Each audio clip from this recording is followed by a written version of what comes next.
No mai, haere mai, piki mai, kake mai, ki te korero aho ko ki te MAP 2020 Research Exchange Digital and Distanced Dance Potentialities. Nō reira, tēnā koutou, tēnā koutou, tēnā tātou katoa. So, we're here running a wee experiment. We're here live in Ototahi watching a Zoom together, which seems weird, but also kind of cool. We figured if we could be together, we should, so let's see how that goes. Also, to those of you watching online from wherever you are in the world, kia ora. MAP is a not-for-profit, so if you can, we'd really appreciate a donation, which you can make via our website. All donations go directly towards our running costs that support the community through our annual program, weekly community classes, our community choreographic project, movement labs, the research exchange, and our Ototahi Tiny Performance Festival. Our next big event will be with Matt and Benedicte Onahan-Smith for our spring movement lab on September the 12th. So if you are in Christchurch or want to come and visit us, book now through our website. And also would love it if you could cross your fingers and toes for level 1 for November 27th to 29th for the festival. So, over the last 4 weeks, Movement Art Practice has run the third iteration of the Research Exchange residency program this year, entitled Digital and Distance Dance Potentialities. Previously facilitated in 2015 and 2016, the underlying kaupapa of the residency is that of exchange. While the program gives artists the resources to go deeply into their own practice and research, it is also outward-reaching in that the framework asks them to articulate and share their ideas, process, and outcomes with their peers and public through their web pages, which is an online research journal where they share discoveries, texts, images, videos, and so on, as well as taking over the MAP Instagram and each running a workshop. The web pages will remain on our website, so if you haven't had a chance to check them out, I really urge you to do so. They are a beautiful resource and archive of this moment in time. The residency closes tonight with a final sharing of their work. In some ways, this is a sharing of outcomes, but in many ways, it is a sharing of their beginnings as they emerge from this intensive, reflect and look forward to the way this research can inform their practice in ongoing, meaningful ways. This year, the residencies have occurred simultaneously and collectively. We have touched base each week and engaged in each other's workshops and forged new relationships. It has been my absolute pleasure and a perk of the job to get to know these artists, and I thank them wholeheartedly for their generosity, honesty, and hard work. Thanks also to Virginia Kennard, who works tirelessly to support me and the artists behind the scenes. Kat Roka, Palanakiki Brown, and Paul Young, who did the unenviable job of selecting the three residents out of 31 applications. Thanks to Andrew McMillan and Jos van Beek, who are running the live stream tonight. Preston Hegel and the Exchange for having us this evening, and Jeff Henderson at the Audio Foundation, who would have had us tonight as well in Tamaki Makaurau if you weren't still on level 3. Sorry about that. Also, thanks to Creative New Zealand for funding this project, and Rata and Christchurch City Council, who continue to support the work we're doing. I'm going to now hand over. The first presentation tonight, or sharing tonight, will be Less Sermon, More Song, which is Katrina Bastian, Vasu Afoa Purcell, and Flynn Glendale. They've developed a website and podcast to begin to address mental health and well-being of the dance industry. They will then hand over to Jay Clement and Carlene Newell de Jesus and some of their youth dancers. Their residency is Little Black Boxes, and they've created films and engaged with the effects and experiences of lockdown on young people and the elderly. And then we move to Emma Murray in Switzerland, who has used the time to delve into her archive and work with critical theorist Giulia Palladini in Italy to find ways to interact digitally and live with archive materials. So with no further ado, that's so cheesy, I will hand over to Katrina, Vasu, and Flynn. Enjoy the evening.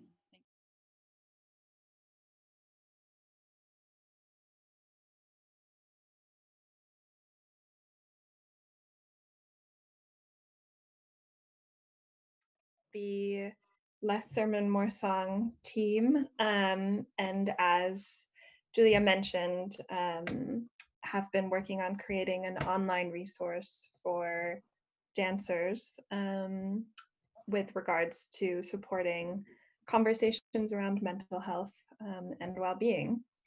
And what Julia said about this being the beginning of something that will carry on further, that really resonates with this project. We're still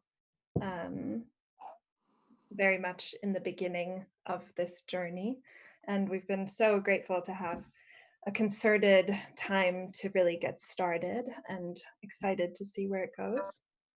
So I'm Katrina. I am half US American, half German, and moved to New Zealand basically right before the first lockdown, and have been doing a lot of digital work this year, but actually more of a endurance-based choreographer and dancer.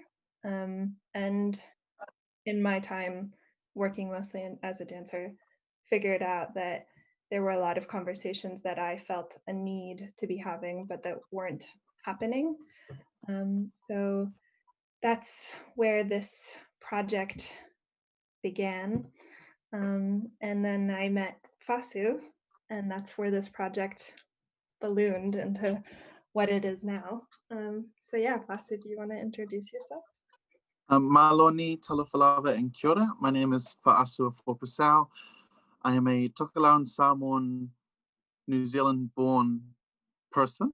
I'm a dancer who just graduated from Unitec last year. And yeah, I was connected to Katrina through work that we were helping develop earlier on in the year. And then she approached me about doing a First Fridays where we had these discussions about mental health. And it's something that I'd been wondering and pondering for a long time, especially as a recent graduate venturing out into the world and just trying to navigate my mental health and my art and the industry all at once. So that's where my interest in this project came along. And I think that's me, and hand down to Flynn. Hey all, I'm Flynn. I'm based in Wellington, and I am a composer, sound designer, web developer. I've worked with Katrina a couple of times this year in my capacity as a composer, and was excited to work with her and Fasu on this project, using both my web development and sound design skills to help bring their beautiful work to the world through various digital mediums by helping edit and get their podcast online, as well as build this site for them to share all the work that they've been doing, which I think we will share some of with you now. Let me just pull it up.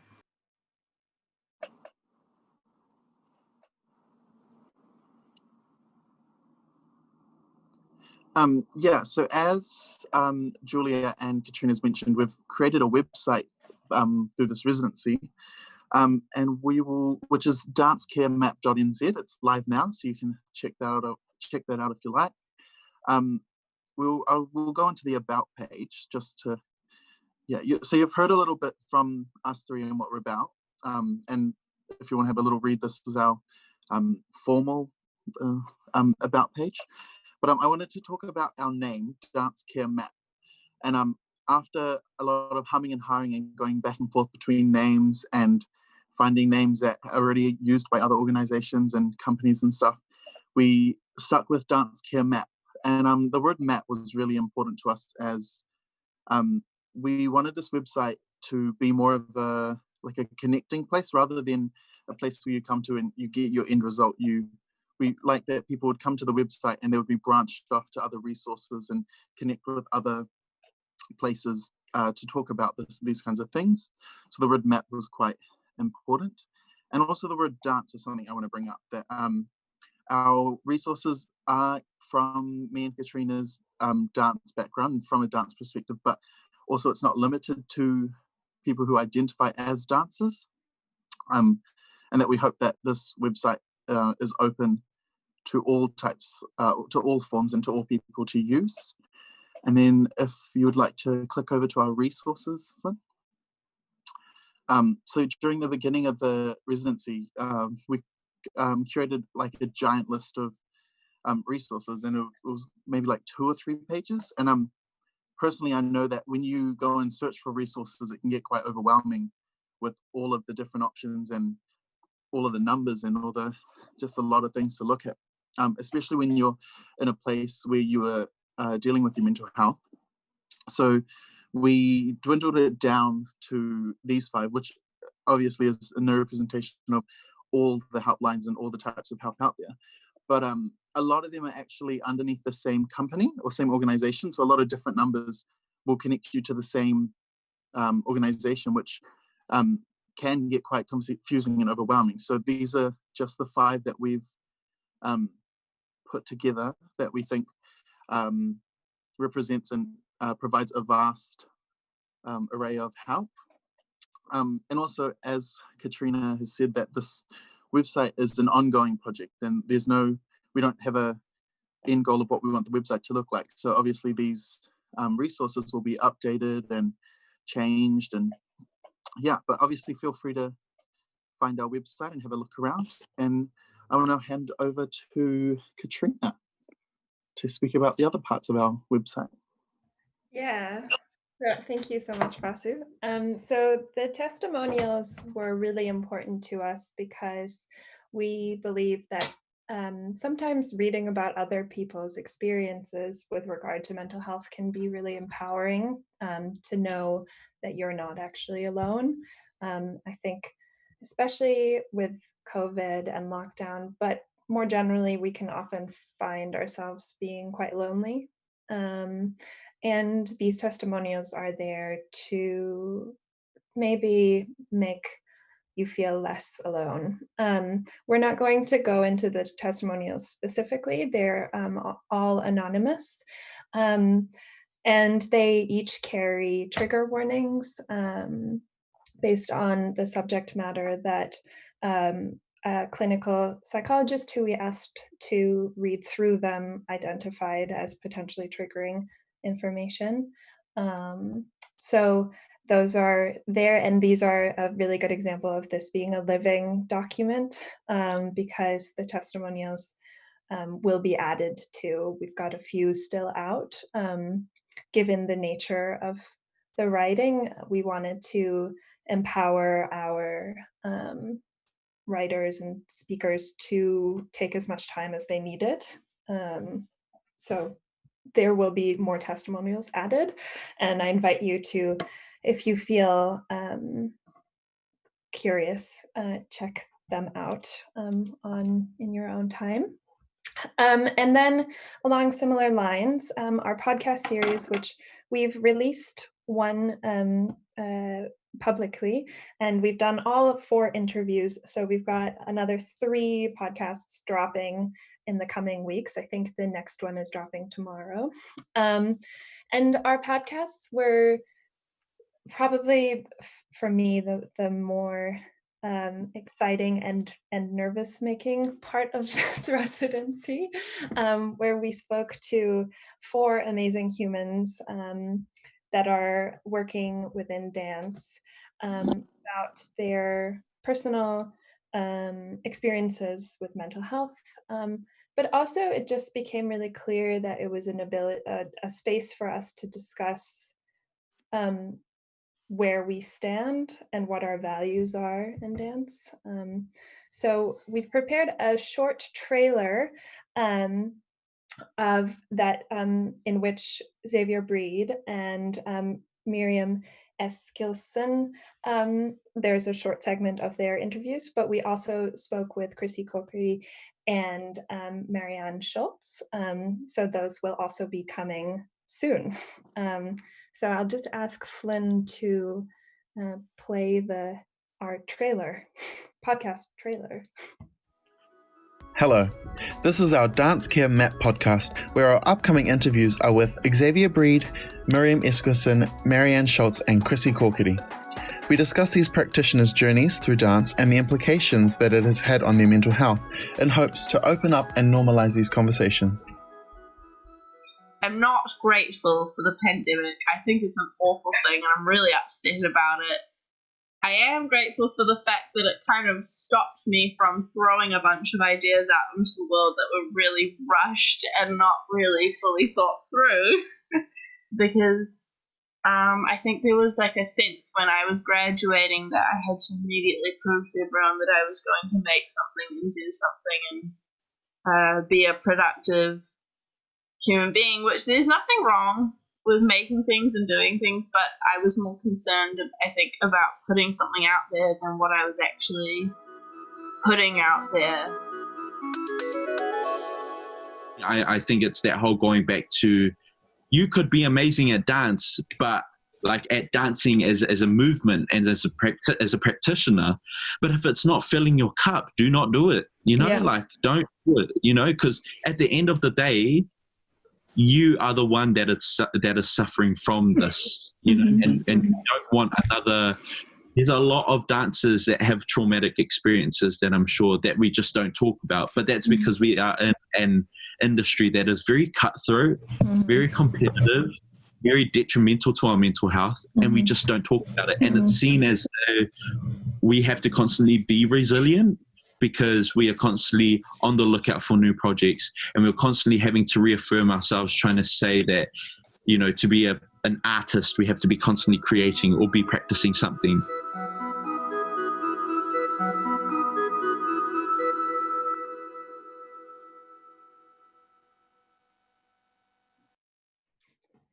Yeah, that's us. Thank you again to MAP, but also to the other artists, because it's been really fulfilling to learn from all of you.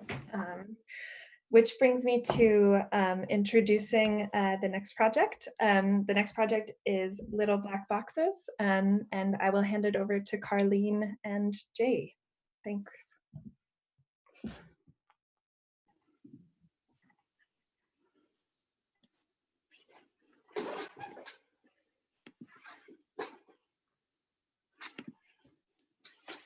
Hey, hello everyone, thanks for joining us tonight. Jay, who you'll see with me, and I are co-artistic directors of Hijinks Youth Company. We're based in Auckland. As a company, we give creative learning and agency to a group of young physical performers using a blend of circus, dance and physical theatre to make work with our young people.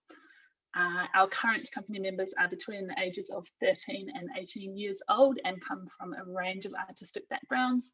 And let's actually see some of those faces now, because we're lucky enough to have some of them with us tonight. Cool. So the first phase of our project Little Black Boxes began during Aotearoa's level 4 lockdown. And Jay and I really wanted to do something that sort of acknowledged the strange and difficult times New Zealanders were going through, and I guess give voice to their experiences, ultimately trying to respond artistically to the challenging times rather than in spite of them. We collected stories and pictures from over 100 8 to 10-year-olds from Westmere Primary in Auckland. And we began weekly one-on-one Zoom conversations between our young people and residents of Somerset Retirement Village in Nelson. This residency has explored the ways to fold these experiences and collected stories into film work that's been devised by our young people. And this month has seen us take some of our previously distanced explorations into a shared physical space, and then we were swiftly thrown back into the digital space as Auckland moved back into level 3. We have 4 films to share tonight, created over the last month with our young people, and they've all folded in the real words shared by our other participants, both young and old. Moving back into level 3, we rise to the challenge of suddenly having to film these with the devices that our young people had on hand, and guiding the creative process across Zoom and Messenger. I might actually just get our young people to introduce themselves before we move into our first film. Jana, you can start us off. Hi, I'm Jana, and I'm 14 years old. Hi, I'm Ruby, and I'm 16 years old. Hi, I'm Mary. I'm 18 years old. Hi, I'm Daniel. I'm 15 years old. Great, and we're going to hear a little bit more from some of these young people and the experiences that they've had over this residency after we watch this first film. So the first film tonight is Talking to Myself by Ruby.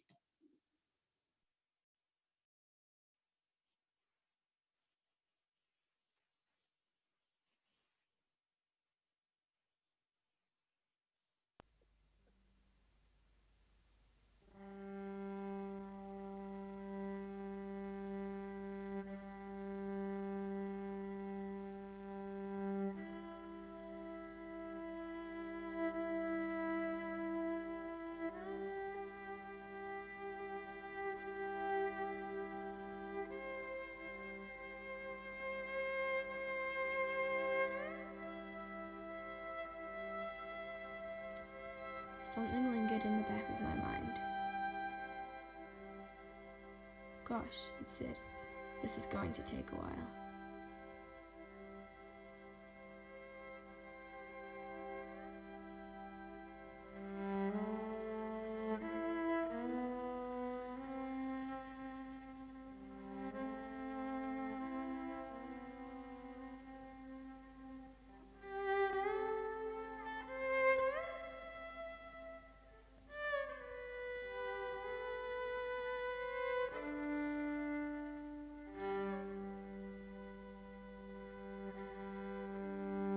Have I ever told you you've got nice hair?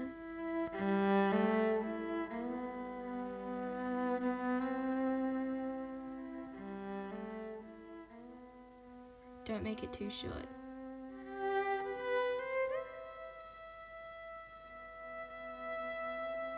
You just think that I will be very angry if you do.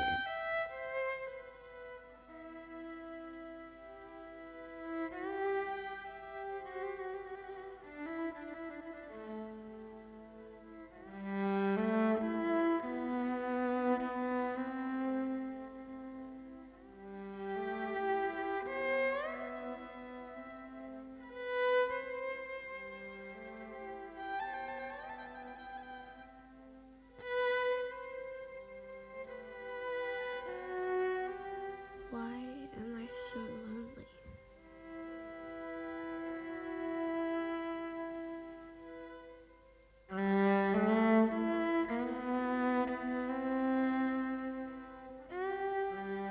I haven't got the patience to do a jigsaw.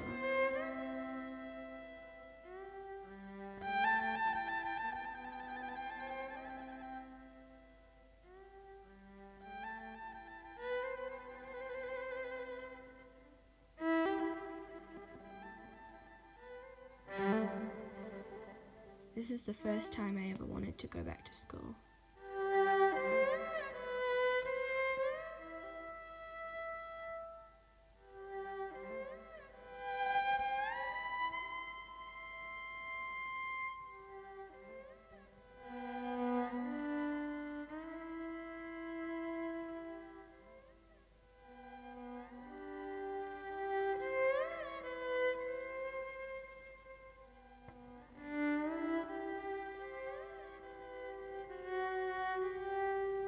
A playground to me is like a brother to you.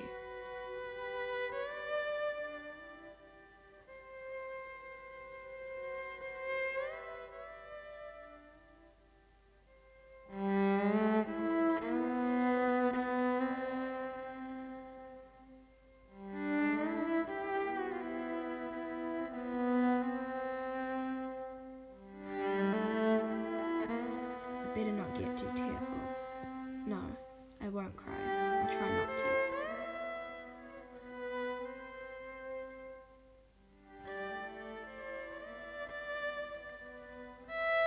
I find it a great comfort that I can sit here and talk to her.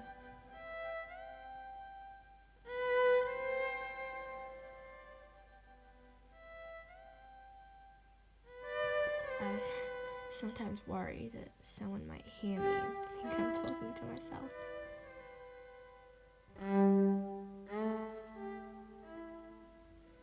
Ruby Red Bike.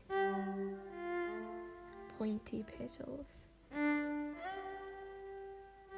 sporty clothes.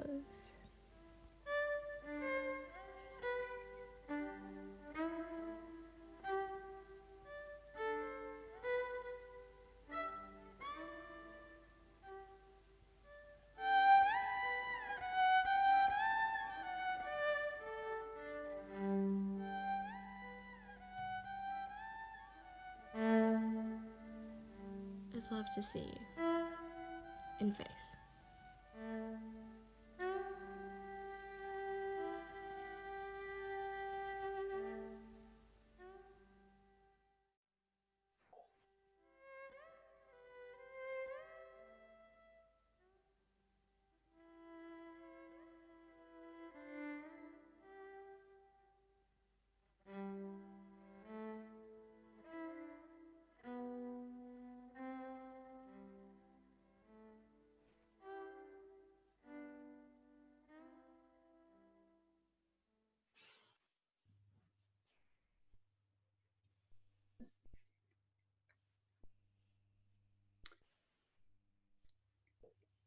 Well done, Ruby. Fantastic work from you.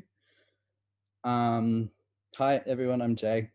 I was introduced earlier, but I didn't get a chance to say hello. I'm the other co-director for Hijinks. And we're just going to have a little bit of a discussion. One of the things that obviously we were faced with initially with this plan, we were hoping to have things like legitimate cameras, and we were probably going to go over to each one of the kids' houses and kind of film it that way. But then, of course, we got thrown back into level 3 and suddenly had a lot of a lot less of that we could do. So what I want to bring up specifically is just some of the challenges that they each had to face, and also some of the opportunities that they saw that created. So I want to get Ruby and Daniel specifically to speak to those things.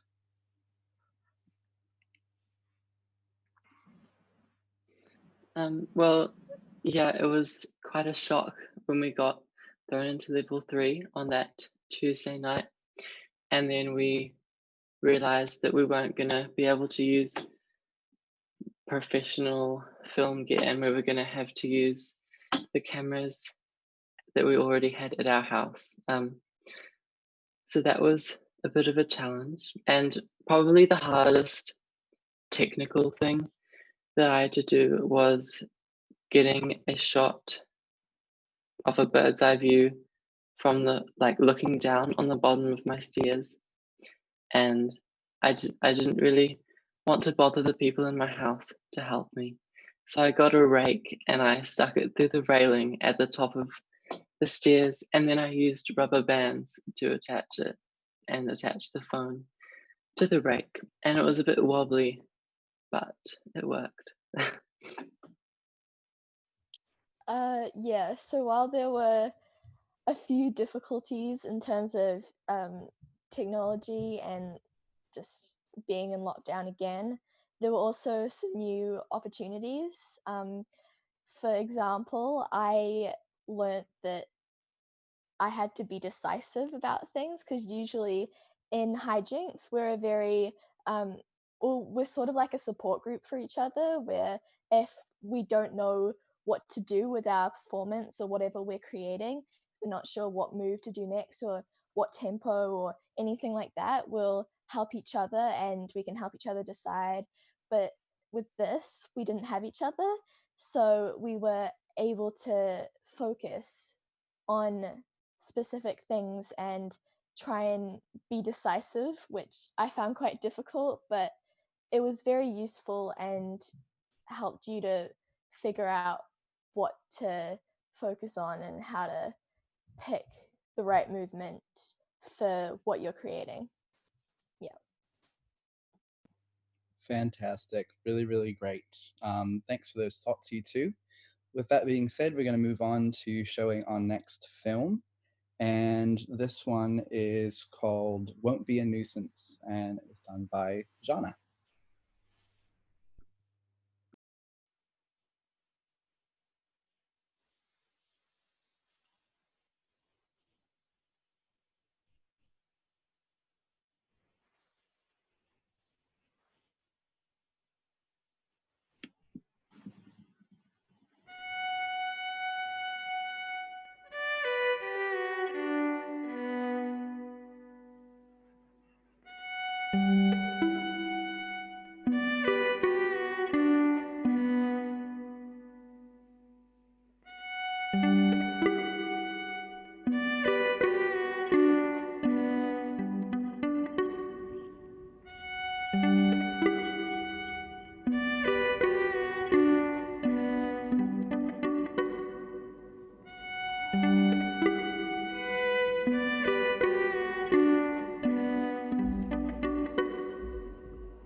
So one of the things that has been really interesting about this process is actually just how much richness we had in all of the offerings from the younger and older people.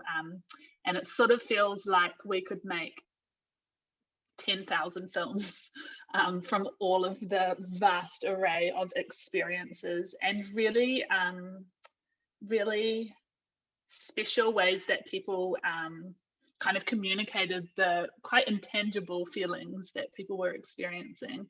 And Ruby and Mary, I'm interested to hear from you both in terms of sort of how it was in the process to have like that much to draw from, and how you worked with all of that sort of richness in your own making. Yeah, so for me, I found that with my the elderly person that I was grouped with, most of what he talked about was just a feeling of loneliness. And when I read what the kids had written for my set of what the kids had given, it was a lot of focus on loneliness. And I think maybe compared to the other people, had a very specific focus on one thing, which was loneliness, like I've said. So it was very interesting to be able to have that one main theme or feeling, but then to have all of these different experiences and perspectives of what loneliness was, and to be able to figure out different ways of showing that instead of just showing one perspective of lots of different themes. Was that the same for you, Mary, or was it any different? Yeah, like Colleen said, we just had so much material to work with. We had pages and pages of kids writing and hours of Zoom conversation with the older folks, and it was quite awesome to sort of dig out the sort of all of the golden bits and really narrow it down, which was also a hard process, and narrowed it down to kind of like 10 sentences per film. And there's so many kind of possibilities. There's a 1,000 different ways to approach like a sentence, you know? And so I think the way I approached it was just reading the sentence and going completely with my gut feeling of what the imagery might be.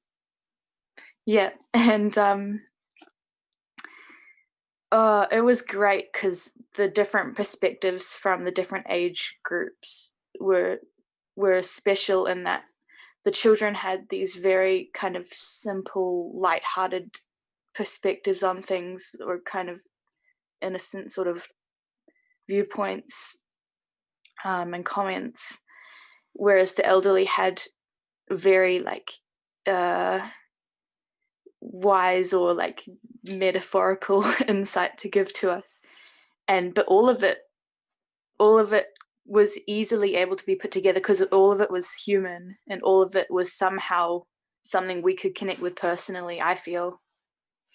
Yeah, and I also felt that it was quite interesting because you could see a difference in, and you were able to tell who, like what quote was from an elderly person and what quote was from a primary schooler, but then occasionally you'd find a gem from a primary schooler that just sounded so profound or ominous, and it was great. It was really fun to like find that. And then there were some from the elderly that were just so simple and so like, oh yeah, that's just so obvious and like readily available for me to just understand and take in. And it was really interesting to see the difference and to try and interpret whether it was from an elderly person or from the primary scholars, which also added, I think, another layer into the perspectives behind the different feelings that we got presented with. Yeah, it was seriously awesome to use the exact words that they said. I thought that was really important and awesome, because it made it feel so much more authentic and and meaningful to really have their exact voice in it. Yeah, I think you both did a really great job also of like layering in your own humanness and experience to it, because, you know, as art makers and artists, we are very human too. And I think, yeah, having that sort of empathy to understand a little bit maybe where some of those experiences have come from, but ultimately just being able to like layer them into your own humanness. You both, yeah, did amazing jobs at that. So well done. So we're going to shoot into watching our next film. So this next film is by Daniel, and it is titled Of Anything.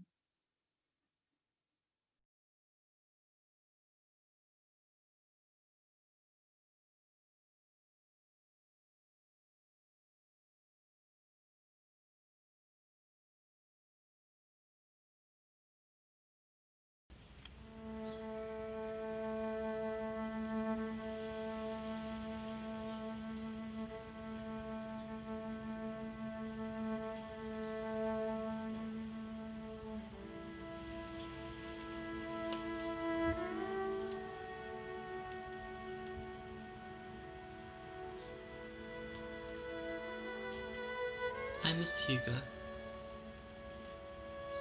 He was kind, tall, funny, a good sport,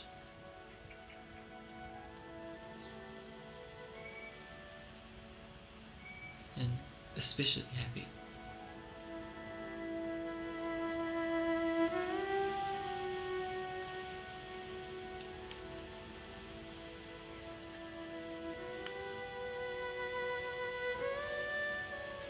Well,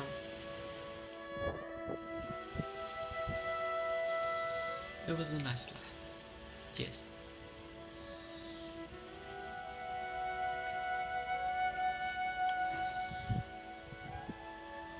It was freedom that you could get outside and roam around.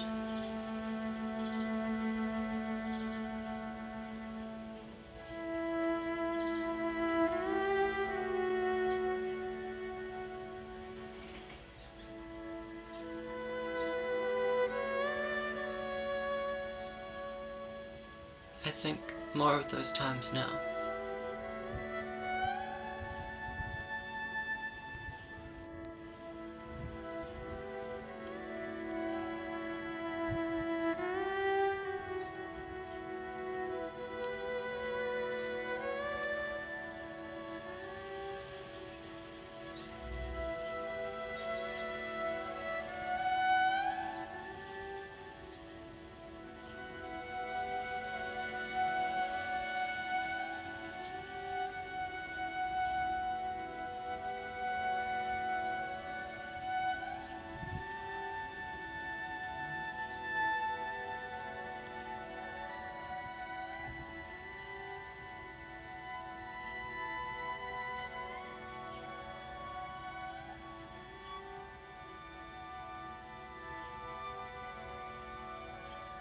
It was quite a high hill. I don't know if I could do it now. I'm afraid.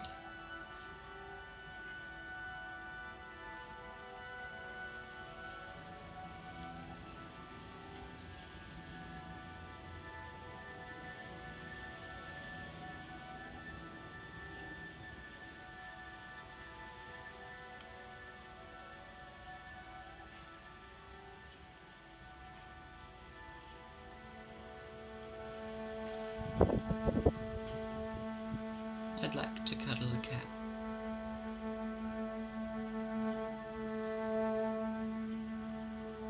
He was a big, black, fluffy cat with yellow eyes. He was a lovely cat.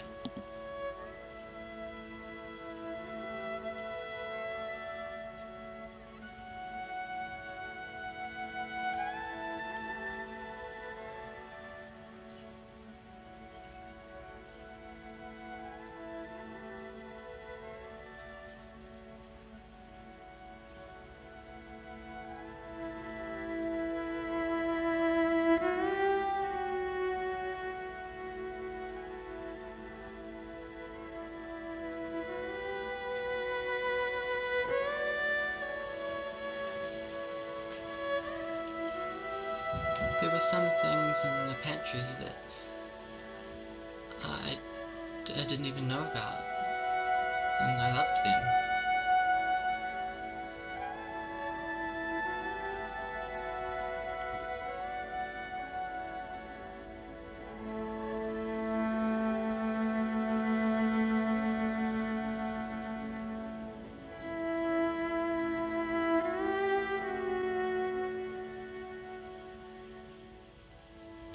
Your thoughts just go back to different times of your life.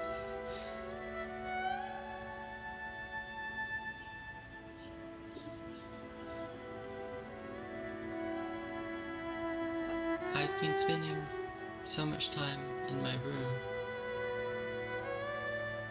I've got a lot to think about, really.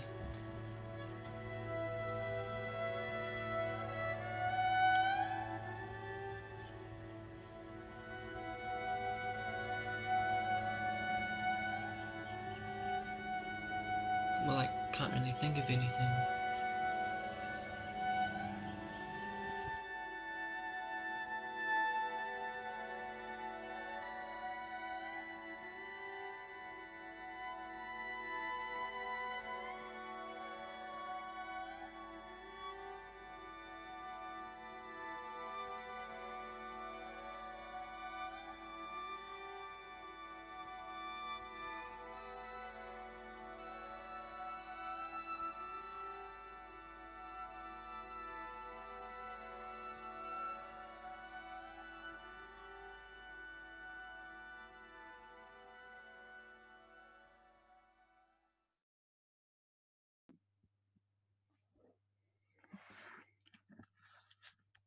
So kind of starting to piggyback a little bit of what Mary and Ruby already talked about, or touched on briefly, was the idea that they started to get to layer themselves into these films. And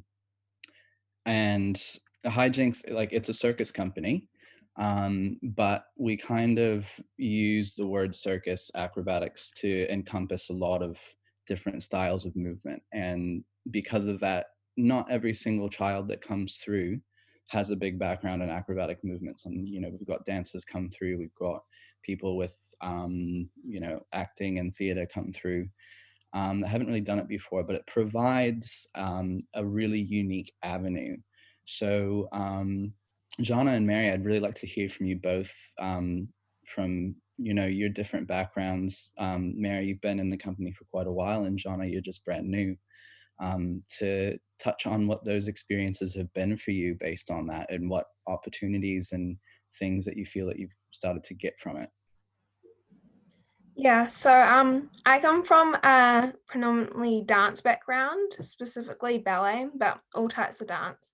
And I just started hijinks this year, and I feel like through hijinks and getting the opportunity to take part in Little Black Boxes, I've really been able to explore more creativity within my movements.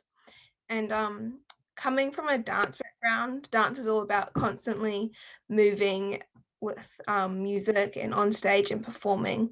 But through Little Black Boxes, I've learned creativity and like really getting to explore art through the simplicity of movement. And I find that really interesting. And it was super fun to get to film and do it at home, but get to express it through filming and videoing. And yeah, what are your thoughts, Mary? Yeah, hijinks is amazing because it has always made space and room for us young people to explore and like celebrate. It's celebrated to explore kind of human feelings that aren't super you can't really explain them in words type of feelings, and we're always trying to strive for that, because that's what makes, you know, the art so impactful sometimes, is just how it makes you feel.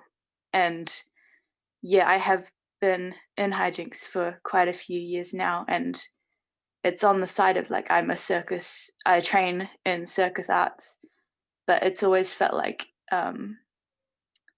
it gives circus so much more meaning, and movement so much more meaning, to add this element of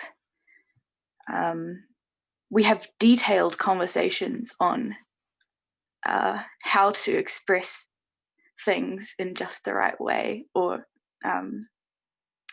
how to articulate all these different types of stories or feelings or emotions or voices. And we're given so much independence, so much more independence, and so we're given so much opportunities to give our own input than you would in like many other places that young people are, like school and everything like that. Young people are underestimated, and we are just told to be quiet and told to listen. But we can have detailed conversations. We can create really cool stuff. And so we're so grateful for Kylene and Jay providing us such a great process. Like with this particular process, there's been so much checking in, so much communicating and support given to us throughout the whole time. And the fact that we created these really, really cool things in a lockdown is awesome, and it proves that it can be done, and we're capable of so much. And yeah, I'm just super grateful to Kylene and Jay for the platform to be able to share. It's one thing to be able to make a project, but it's another thing to be able to actually share it with the community like this. And I would definitely think groups and processes like this would be great for more young people in the world. Yeah, that's it. Fantastic. Well, we're super grateful to you all as well, because we couldn't, you made the cool things. So that's going to bring us to a final film. And this is called Thinking Time, and it's by Mary.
you as nervous as I am?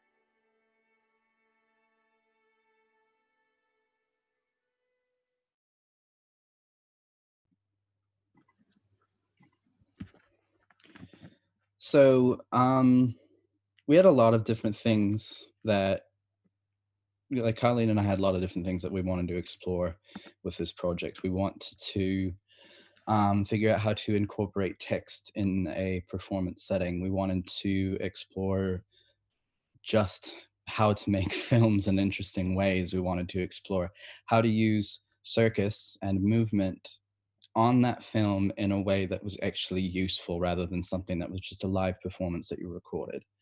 And I think we found really cool ways to start exploring that more. But most importantly, the core of all of the work that we do is providing a platform for our young people to have a voice.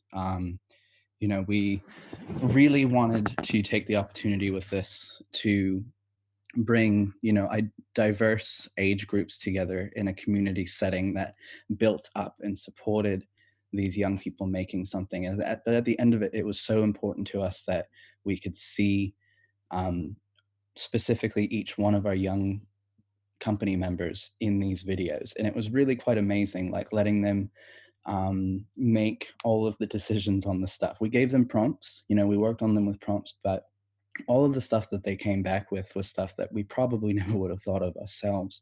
And because of that, pulling out these films from all of these things has been such an enriching thing for us to see, because each one is so unique to the young person that was the driving force behind it. And I think that's where we find the most success with any of the work that we do. Would you agree with that, Colleen? 100% yes. And it's actually been really quite interesting over this last month, exploring the ways to let those young driving voices be supported across this digital space. Because I think a lot of time there is an assumption that somehow young people are fine in a digital realm and it's normal to them and easy. But actually, hearing from our young people, this has not been an enjoyable time for a lot of them in terms of our level 4 lockdown experience and sort of having to navigate so much in this digital space. And so over this last month, it's felt really important, all of the figuring out that we've done of how to make that a space that actually works for this age group and works to, I guess, support them to drive their own art. Because, as artists in the world, it's, we're always feel like we're in our own little void. And so trying to find ways to counter that has been really important and has felt like a really enriching part of this residency. As well as Jay and I just really been able to sit into the creative explorations, like we've heard Jay and actually a lot of the young people mentioned tonight, how important it was to find authentic ways to have the voices of our other participants layered into these films.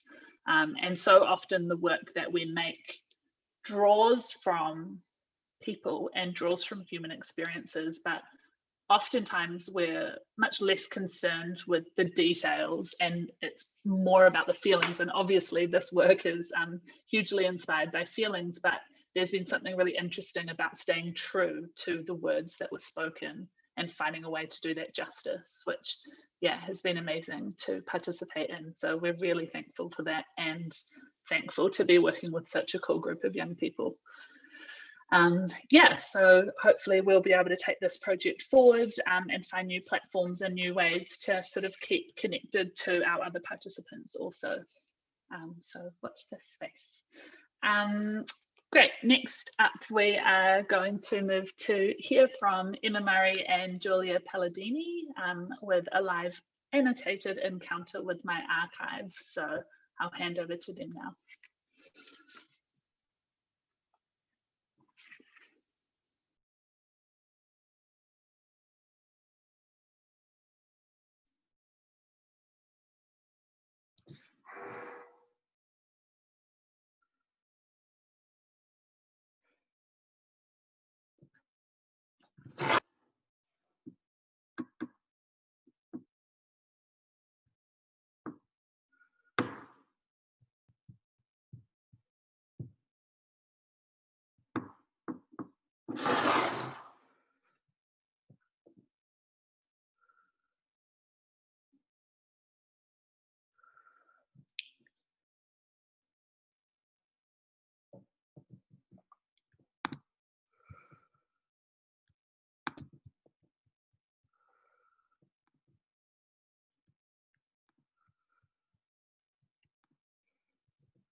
filming with your computer?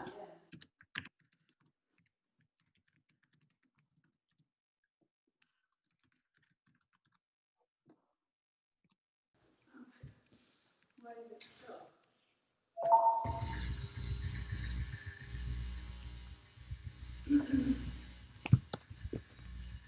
Mm-hmm.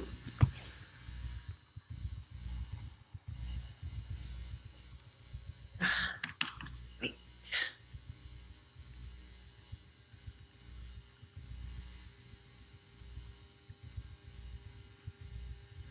Yes.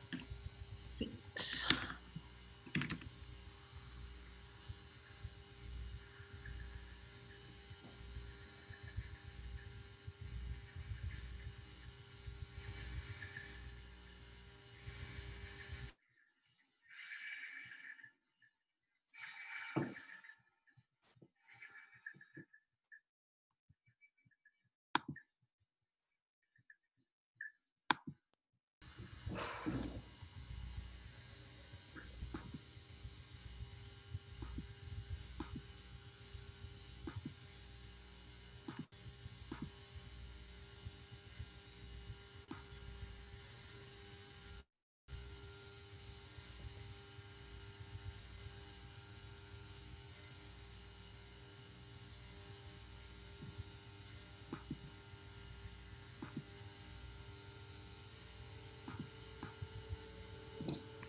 This is a live performance of my rehearsal archive for Monsterhood, the making of. Monsterhood, just one word. Monsterhood, then full stop, the making of. Yeah, okay, forget it. With a Lativa Versch, she did the objects, Emma Murray, choreography, and Till Hilbrecht. Till, it's a name, Hilbrecht, on music.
probably also because of there's so many possibilities.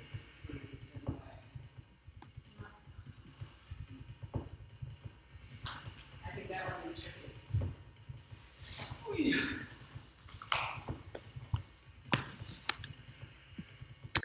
Great, okay, let's just stop there. Thanks. Thanks very much. Is that okay if we just take a small break now? This is the moment that Lativa's mother comes in. She's got Lativa's 6-month-old baby. So we're going to have a small break now while Lativa breastfeeds. Feel free just to get up and shake your legs or have a small stretch. We will get going in a moment. Perhaps this is a nice opportunity just to close your eyes and enjoy the darkness while you're there. Inflating and deflating your rib cage, feeling the top of your head floating towards the ceiling, and your tailbone in the opposite direction. On your next inhalation, you're going to reach your fingertips and your toes to the ceiling, whilst at the same time wrapping one leg around your head and inserting the fingers inside the armpit. Now don't worry if you don't happen to have a spare, we can just use anything to hand. Hold it there, breathe, not much longer now. You might have noticed the birthday cake on the piano, of course my birthday, yep. Yeah, we will be singing Happy Birthday a bit later, so please feel free to join in and stick around for a piece of birthday cake after. Good, okay, I think Lativa's almost done. Makes a difference. Should we, yeah, I think so. Do you want this quite fast? It changes. I have some fear, I'm not sure.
Object should snap. Select rotate. 4. Object should snap to the object. 3. Move to desired rotation. 4. Object should snap so that it is flat with respect to the surface. Move to desired rotation. 2. Select rotate. 3. Move to desired rotation. 1.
Okay, let's get you off. Yeah, that would be a good idea. Why don't you take a hold of the legs and just pull them off. Yeah, use your hands. That would work. Uh-huh. Uh-huh.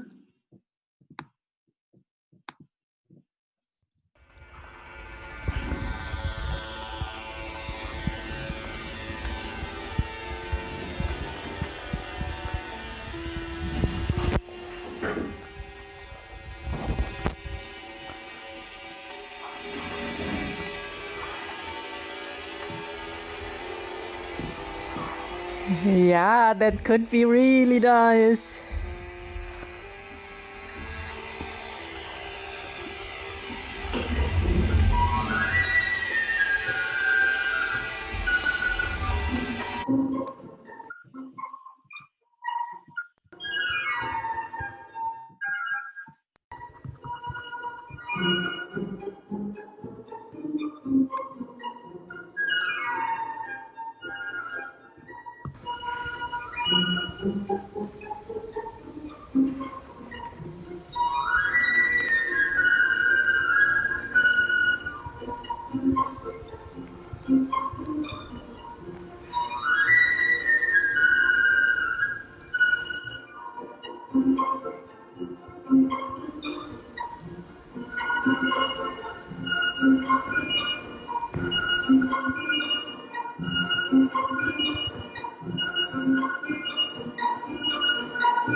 Da, da, da, da, da, da, da, da, da, da.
is this the move where you start talking? You've decided to talk now?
Slide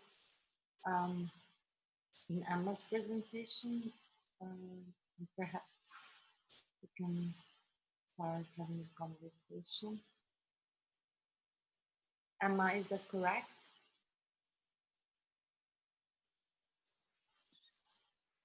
Hi, Julia. Yes, you can go ahead. Let's say this is the moment you speak. Should everyone come up to their camera?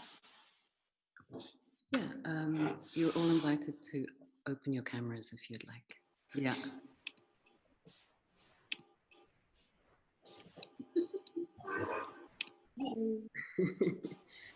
Cool live stream. Cool concept. Hi, everyone.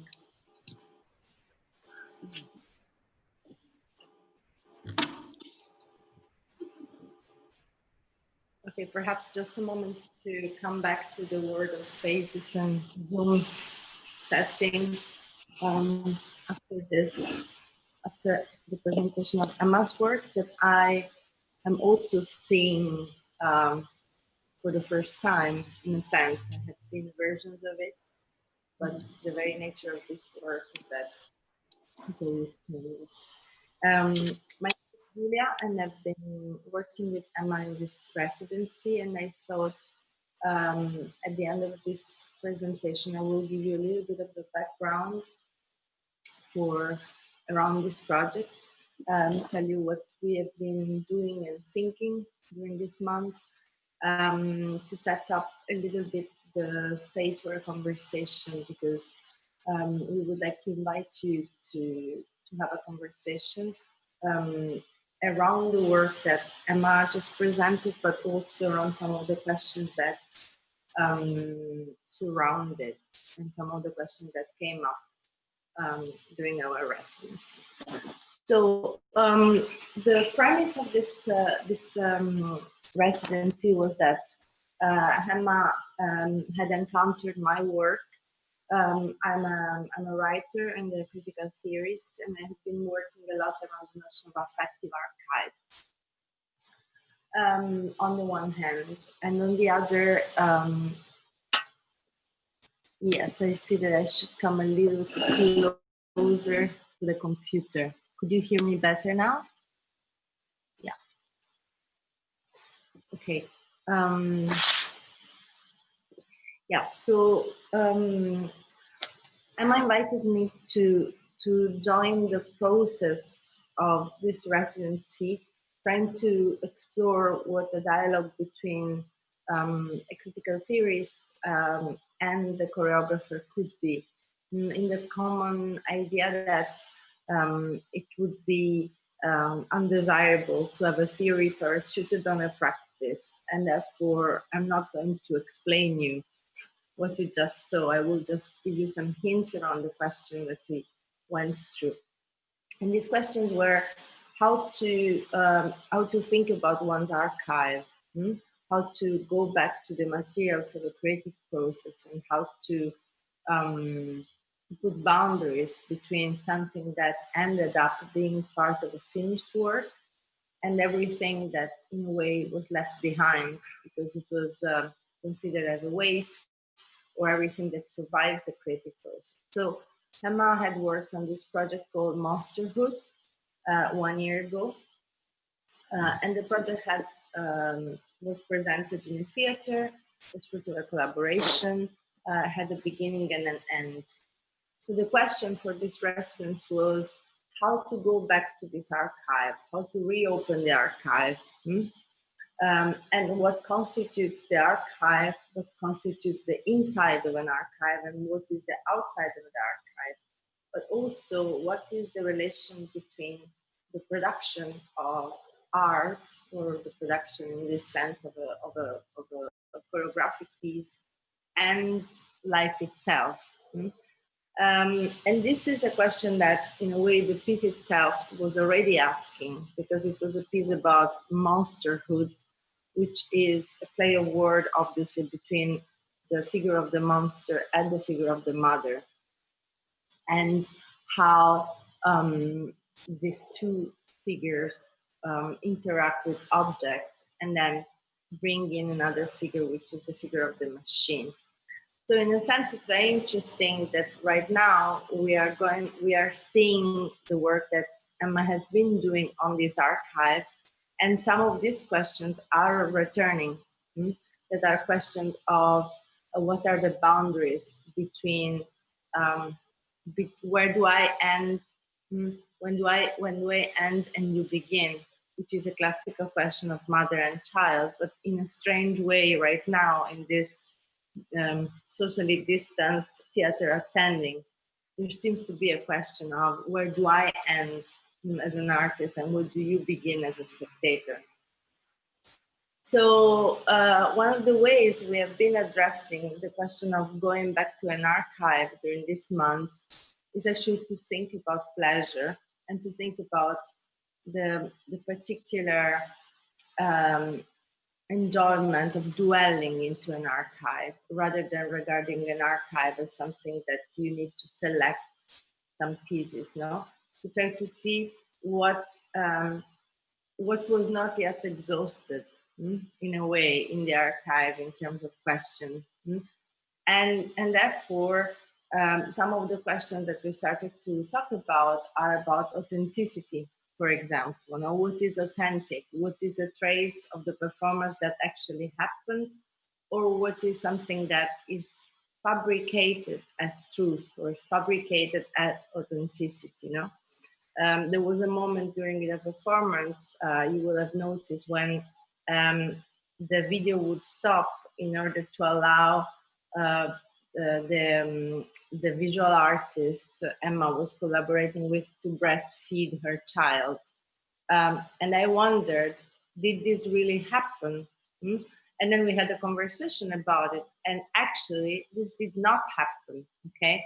So this was, in a sense, a kind of echo or something that, however, could very well have happened during rehearsal, right?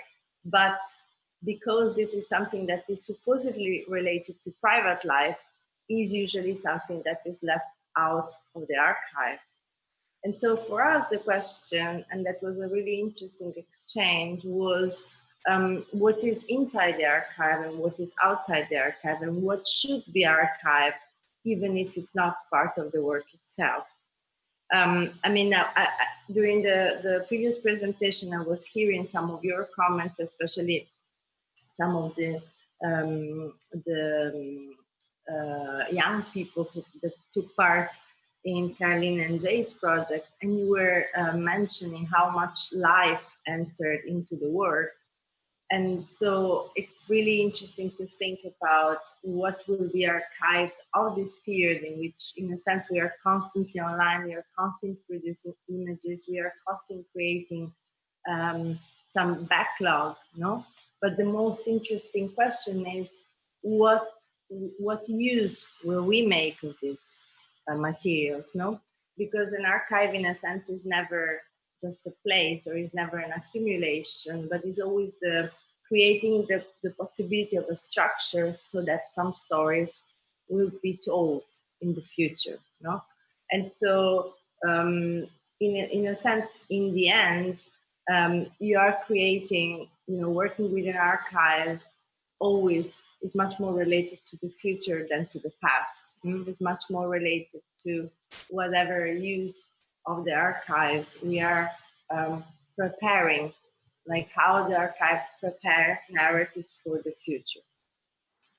I know that it's a long evening, so I don't want to go on, and I want to be able to have a conversation, to enable a conversation. So I would like for you to be able to maybe intervene or ask questions, respond to Emma's performance or to some of the things that I highlighted. And also we are both very, very happy to discuss more about the methodology of our collaboration, as well as more specifically about the archival material and the piece, because I do consider this a piece actually that came up out of this residency. Is really in a way it's another crystal in which the creative matter and the imagination that went into monsterhood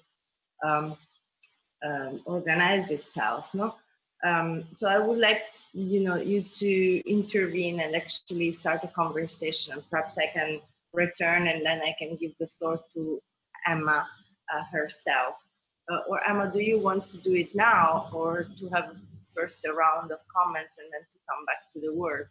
How do you feel?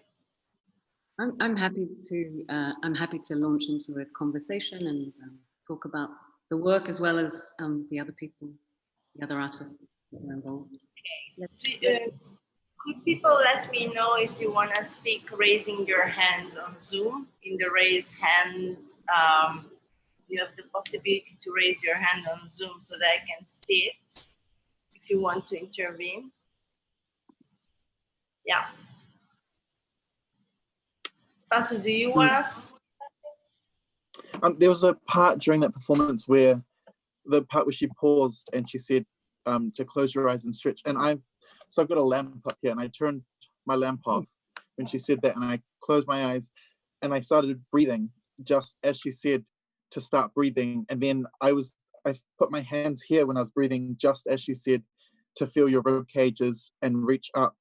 And it felt really, it put me in a warped place, because that was pre-recorded, so it's an archive, but it was informing the it wasn't, I didn't hear it and then do those things. I did those things at the exact same time as I heard it, and it was quite a weird place to be in, to have that archive inform my present so specifically. And I thought that was real beautiful for me to go through. So thank you. Thank you. Thanks. That's great to hear that it was interactive in some way. And yeah, I mean, I guess as dancers, we're quite familiar with that kind of language, that kind of terminology in terms of relaxing and listening to our breathing. But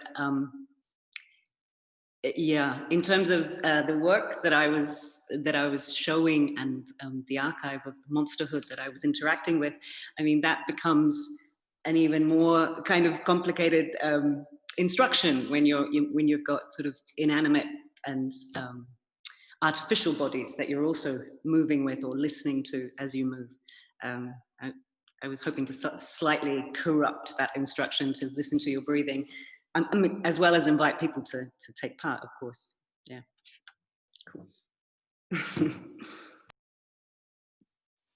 Any other comment or response? Julia.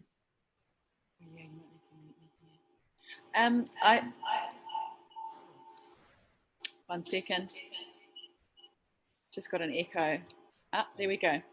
I wanted to talk about authenticity because that comes up with Emma's work, but I feel like it's something that everybody in each project was really endeavouring to explore in a variety of different ways. I think with the podcast and the website, it is an invitation for authenticity in that realm that I think perhaps is quite new for the dance industry. And I think for the young people and Hijinks and Carleen and Jay, there's a interesting, I guess, frustration in a way at the limitations that you found yourself dealing with, but also the desire to be authentic and telling those stories of young people, and Emma also playing with what's authentic or not. And for instance, Ruby's tear, even, like that's an interesting moment of authenticity. And I suppose in each instance also there is an archive that we now have through this body of work. So I wanted to just throw open a conversation around authenticity, perhaps to anyone who wanted to speak to that in regards to their project or how they found it related. Yeah.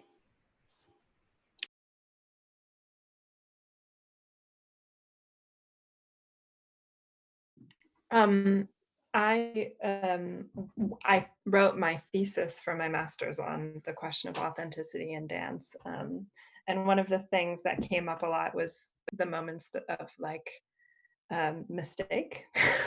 Just, a camera falls down and all of a sudden you see the floor.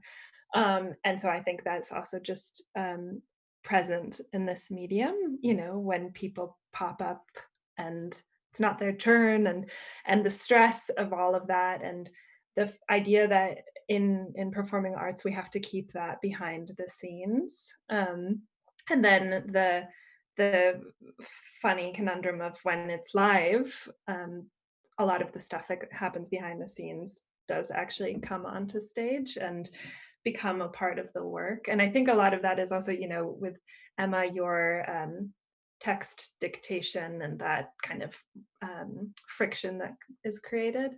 And so, yeah, I think those were my favorite parts tonight. The parts where people were like, oh, this person is now part of this performance. And nothing within a performative settings, we can't take anything for granted, including the mistakes. And within that is just this incredible vulnerability that is not, that we maybe don't like consciously engage with, but the second you go into performing arts, you put yourself in a really vulnerable place. And for our project, is about like, yeah, let's celebrate that vulnerability and create a little bit of a cocoon around it, so that these moments of mistakes, quote unquote, can continue to happen and continue to inform our work and continue to inform like a living practice. Living practice being the mistakes and equally the things we've planned for. Yeah, rambling. Signing off now. I just wanted to connect what Katrina said with Emma. You had a quote in your piece where you wrote, I didn't get the exact quote, but glitches always contain a germ. Can you say that one more time? I tried to write it down, but I wasn't quick enough. Glitches always contain within them a germ of a new world. Mm-hmm. That is a quote from a text written about a Deleuze text from a Goldsmith University entrant. Yeah, it's a quote that I intersperse with some of my own writing and obviously sourced or found text.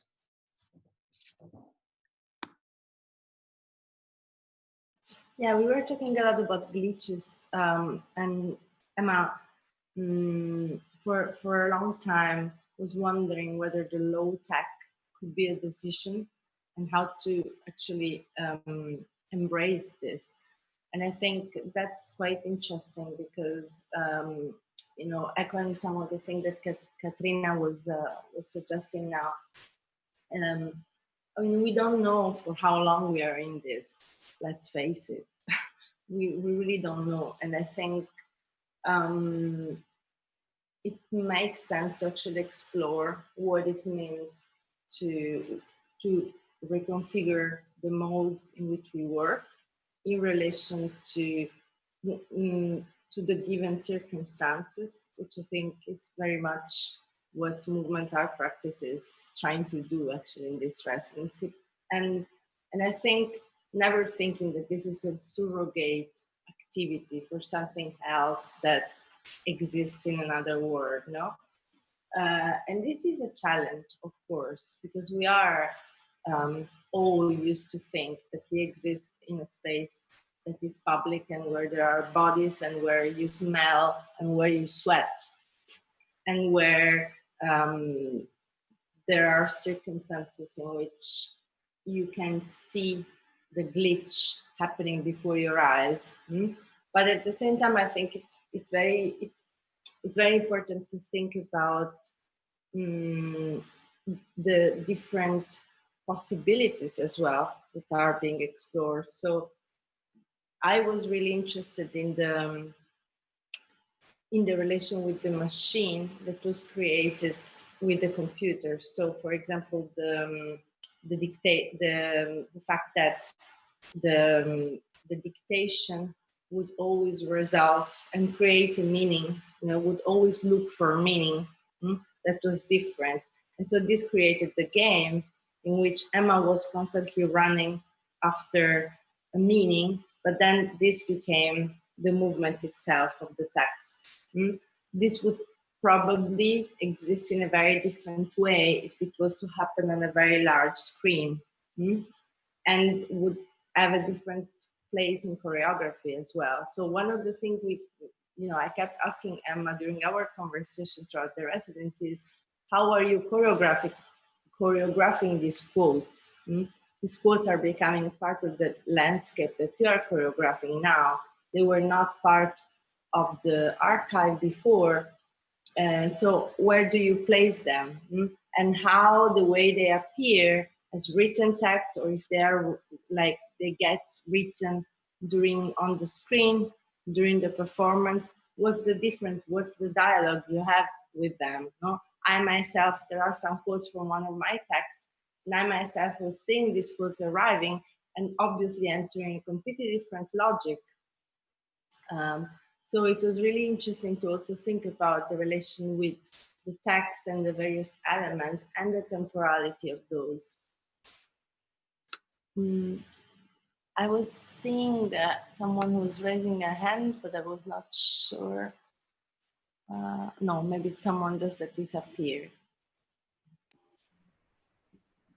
I was just going to say, it's exciting, isn't it? Drama. Mary was in a way playing with something similar with the text that she was typing into her screen, right, Mary? Is that true in your film?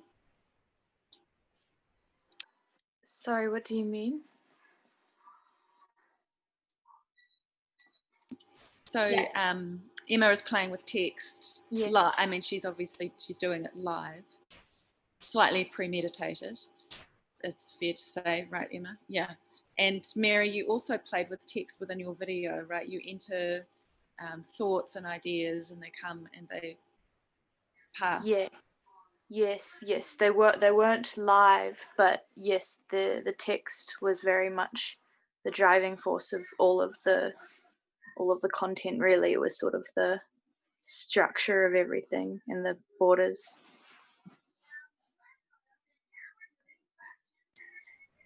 I find it interesting that text is becoming something that we're playing with choreographically, and in each of these projects there is a detailed engagement with language and text, and perhaps a different kind of consideration is going on yeah, because of this format, which you could create in a live way, but I don't know, you'd have to have a screen, you know, like I think that's kind of interesting. Just making that point. Yeah, I'm sorry I didn't get to see Mary's film. I was thrown out into another room at some point. I hope I get the chance to see it, and how you interacted with the film and the writing. I found the skills that I have as a mover, as a dancer, choreographer, really came into play in trying to get this writing practice, this live writing practice, in my case, moving. And it was very much like being in a studio creating choreography, because I was making decisions about timing and how much to say and how little to say, and how much to reveal, and when, pace, and lots of decision making that would normally go on in a studio was getting made in terms of this writing practice. Yeah, I just wanted to say that. Emma, do you want to maybe speak a little bit about the different forms of writing that you have been exploring during this time, and what kind of, how did you decide what kind of text, and how did you select the material? Because I think that's an interesting point about the encounter with the archive itself, and also perhaps about all the other temporalities of your life, how they entered into the work. Very often when we would meet, I mean, we are not in the same place, so when we would have some dates to discuss what, you know, we had a weekly meetings, and every time we said, Emma was saying, okay, so I'm doing this, but there is I'm cooking dinner at the same time. And I say, okay, we are meeting now, but I have an appointment at some point, no? And so we were discussing a lot about this illusion always that when you're working on a new project, you have all the time in the world. And the fact that somehow this is never the case.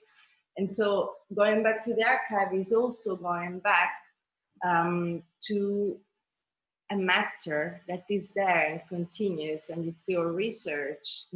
And simply because of the compelling urge to always produce something new, this gets to be thought about the new work. But actually, one of the sentences that we went back over and over again to is Audre Lorde sentence about there are no new ideas, but there are only new way of making them felt and feeling them. And so thinking about the archive and artistic production in this way was useful. This is also echoing in my mind or resonating with some conversations that we had in the workshop we had last week, especially with Julia, Julia's work, and thinking about the lifetime that is also archived in the archive of the work. So I don't know, Emma, if you wanted to say something, because this was really a returning point in our common work. Yeah, certainly. Through the residency, the invitation to consider all the domestic debris and dust of life as just as much a part of the work as anything else, really. Was and of course including pleasure as well, you know, which was a result of working with and meeting Julia, I think, in this way. And yeah, in terms of the texts and the decisions or choices about what to reveal of my archive, and they were led very much by the content of the work that it was interacting with, and the kind of hybrid, I guess, forms that I was, along with Lativa, the visual artist, I was interested in kind of unpacking. So that directed a lot of the decisions about the texts and the writing. but alongside sort of trying to make it accessible, obviously, and invite people into my rehearsal space. I mean, but certainly the potential here in a digital space to play with fiction and what is real and what is not seems quite broad and quite rich, a fertile place to blur certain lines of what's reality, what's recorded, what's live. I'm not quite sure if I've answered your question, Julia, but yeah, the residency that we undertook together was a real chance to well, we proposed to try and make it as almost as a physical experience as possible, and that meant kind of considering our collaboration as we considered the residency rather as rooms of resonance that way we could file and store the the materials that mostly Julia was responsible for providing, and how that interacted with the already existing work that was there in Monsterhood. That was also, of course, another real aim of the work, to try and insert or try to insert physical presence inside of this space, to encourage liveness, and the accidents that Katrina was speaking about were really encouraged, though made me incredibly nervous, I have to say. This is a really nervous, this is a very stressful kind of interaction, which is strangely lonely as well, because I'm in this space in Switzerland all alone, but it's really nice to see all your faces. Julia. Yeah, thank you. Sorry, I keep ramming myself into this conversation. But I was curious, actually, that brought up a question for me. Carleen, you were talking about the assumption that young people are good with technology, or that they all use it and they don't even think about it and it's no big deal. And you were obviously working with the elderly as well. And I'm curious about whether, our assumptions are that the elderly aren't great at working with technology, or wouldn't be adaptable, or, we've all got kind of had conversations with our parents about how to use emojis and things.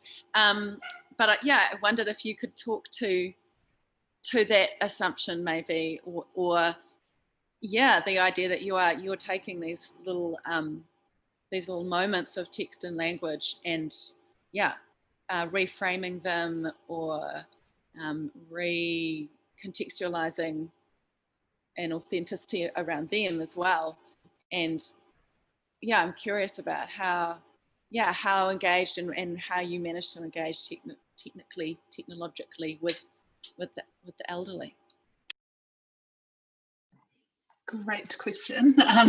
So I think firstly we were really lucky to have some staff from Somerset who were really on board with the project from the start, because it did need a lot of support from within in terms of the technology, but also just the time requirements. We had 7 or 8 conversations every week over Zoom, which requires, the iPad being set up and taken to the residence room and making sure that it's quiet, and making sure that no visitors come at that same time, and all the kind of things that you negotiate in that sort of world. But surprisingly, I think, firstly, the staff sort of engaged people who they thought would really benefit from sharing and from those conversations. And I think conversations kind of became the most important part of what we were doing, and the technology sort of faded away. And I don't know, there was just something really beautiful about hearing older people just chat with someone quite young, and that chatting in the same way that we've sort of been talking about and thinking about with archiving and what's real and what's not, sort of had this beautiful drifting between the present experiences of people and other things in their lives, and our young people and what they had going on. And it sort of felt like the humanness of two people engaging in a conversation together is what held it together, not the technology. And the technology was actually surprisingly didn't really get in the way of that.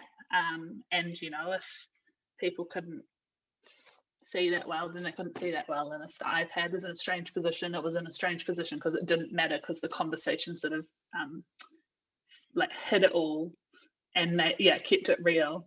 But interestingly, from the other side, there were quite a few really interesting sharings from the school children who talked about things like not having the phone numbers of any of their friends because people don't have home phones, and at an age where maybe they don't have mobile phones. And so there were some really interesting kind of threads from that age group as well, that I guess in a similar way, if the technology is there, it can be used, but it's actually people just not having it in the first place. And that was, really interesting to hear from a lot of the younger participants.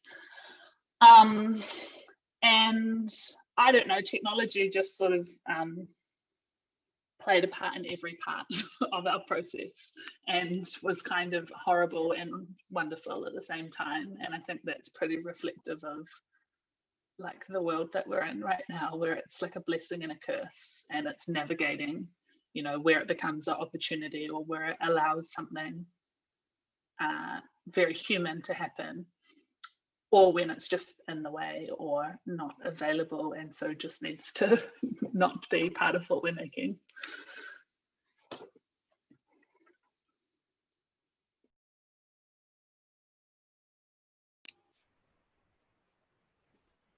I think that it would be really good to wind up as much as I think we could keep on talking. And I love the intersections that are occurring between the projects, and I hope that further conversations arise. But I was just wondering if it would be okay if it'd just be nice to hear from everyone, or one person from each collaboration, about what the next step is with the project, or where you think that what kernels will remain, or what the next steps are. Maybe Fasu, maybe do you want to go first? Yeah, so because we've got the website and it's ongoing, another part of the website that we are going to do, but we didn't think couldn't fit it within the time of the residency, but that wasn't the point of the residency, was a mentorship program that we want to set up to connect people, or to have mentors on board that have their like strengths and stuff, and have people that need help with something, like mentoring on a program, or mentoring as a dancer, as a choreographer, and they could come to the website and be set up and create a dialogue, because then also it will open up a lot more conversations and connections between the like generations of dance. And we also spoke, we recorded one of our podcasts today with Christy Corkety, where we spoke about the separations within the generations of dance, which I think is quite important to address. Did you have anything else to add, Flynn or Katrina? Just that we've got like 3 more podcasts that will be dropping. Yeah, nice. A lot of our schedule got pushed when we went into lockdown. That's why we're a bit behind schedule. And then we've also, with the testimonials, those are ongoing. So we have some that will still get posted, but also are just always open for anyone to share experiences anonymously through the email that is linked to the website. If you do want to keep up with the podcasts, the feed is on Apple Podcasts and Spotify as Dance Care Map Podcast. and they should be coming out Mondays for the next few weeks.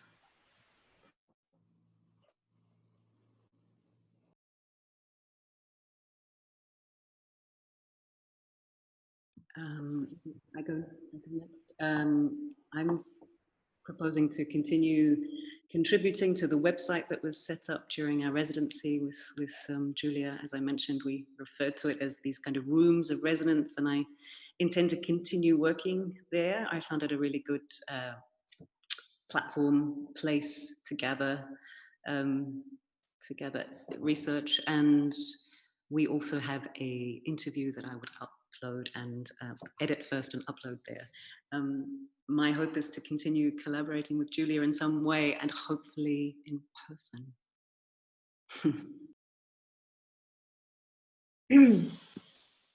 Yeah, I think the idea to start building, to keep working on the space and thinking about the timbre of resonance of the conversation is a really interesting way to think about something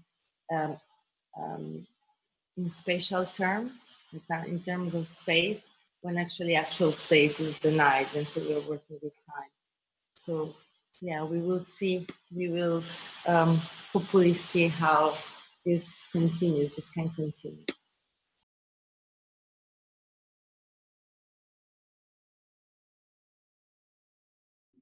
Guess we can go next. Well, we still have, there's 9 members in Hijinks, so we kind of still have like 5 videos to make.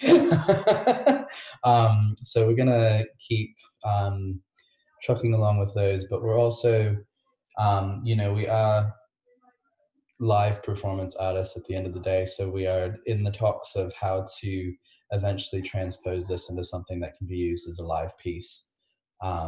Either in some kind of installation-y way or in a unique space, and using projection and, you know, utilizing the stuff that we came up with to make something that people can come physically see as well, and, you know, potentially tour around. So who knows, big dreams.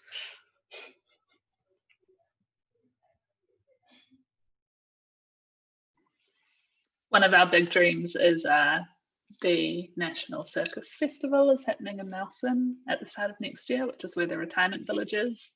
And yeah, we're so keen to try and get our young people down there and sort of be in space with the older participants. Fabulous. Thank you so much, everyone. Let's all go and have coffee and croissants for Julia and Emma, and drinks and dinner for everyone else. Thank you so much for all your work. It's been a wonderful month, and an incredible group of people coming together and sharing your research. So thank you so much. Thank you to everyone tuning in from around the world, and to the people who've come to the live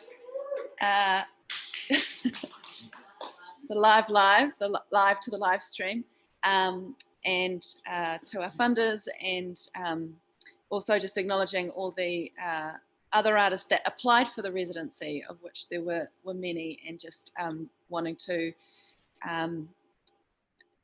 acknowledge the work that they did, and I hope that those projects come to fruition as well. Some of them are actually going to be potentially in Ototahi Tiny Performance Festival. So